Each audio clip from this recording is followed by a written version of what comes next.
एक संत थे, वे भगवान राम को बहुत मानते थे। वो कहते थे कि यदि भगवान के निकट आना है तो उनसे कोई रिश्ता जोड़ लो। जहाँ जीवन में कमी है वही ठाकुर जी को बैठा दो, वे जरूर उस संबंध को निभाएंगे। इसी तरह संत भी भगवान राम को अपना शिष्य मानते थे और शिष्य पुत्र के समान होता है, इसलिए माता सीता को पुत्र वधू के रूप में देखते थे। उनका नियम था रोज मंदिर जाते और अपनी पहनी माला भगवान को पहनाते थे। उनकी यह बात मंदिर के लोगों को अच्छी नहीं लगती थी। उन्होंने पुजारी से कहा, ये बाबा रोज मंदिर आते हैं और भगवान को अपनी उतारी हुई माला पहना देते हैं। कोई तो बाजार से खरीदकर भगवान को पहनाता है और ये अपनी पहनी हुई माला भगवान को पहनाते हैं। पुजारी जी को सबने भड़का दिया, बाबा की माला आज भगवान को मत पहनाना।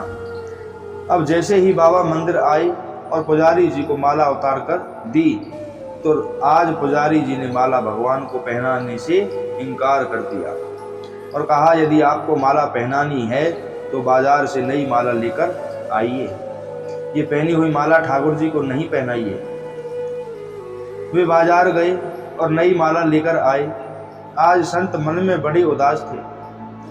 अब जैसे ही पुजारी जी ने वह नई माला भगवान श्री राम को पहनाई, तुरंत वह माला टूटकर नीचे गिर गई।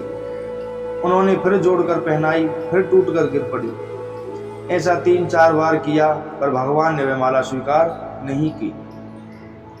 तो पुजारी जी समझ गए कि मुझसे बहुत बड़ा अपराध हो गया है। पुजारी ने बाबा से क्षमा मांगी। संत सीता जी को बहू मानते थे, इसलिए जब भी मंदिर जाते पुजारी जी सीता जी के विग्रह के आगे पर्दा कर देते थे। भाव ये होता था कि बहू ससुर के सामने सीधे कैसे आए और बाबा केवल राम जी का ही दर्शन करते थे। जब भी बाबा मंदिर आते तो बाहर से ही आवाज़ लगाते, पुजारी जी हम आ गए हैं, और पुजारी जी झट से सीता जी के आगे पर्दा कर देते। एक दिन बाबा ने बाहर से आवाज़ लगाई, पुजारी जी हम आ गए हैं।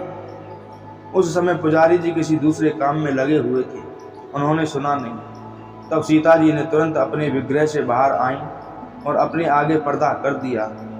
जब बाबा मंदिर में आई और पुजारी जी ने देखा तो बड़ा आश्चर्य हुआ और सीता जी के विग्रह की ओर देखा तो पर्दा लगा है। पुजारी जी बोले, बाबा आज आपने आवाज़ तो लगाई ही नहीं। बाबा बोले, पुजारी जी मैं तो रोज की तरह आवाज़ लगाने के बाद ही मंदिर में आता हूँ। तो बाबा समझ गए कि सीता जी ने स्वयं आसन छोड़कर आई हैं और उन्हें मेरे लिए इतना कष्ट उठाना पड़ा। आज से हम मंदिर में प्रवेश ही नहीं करेंगे।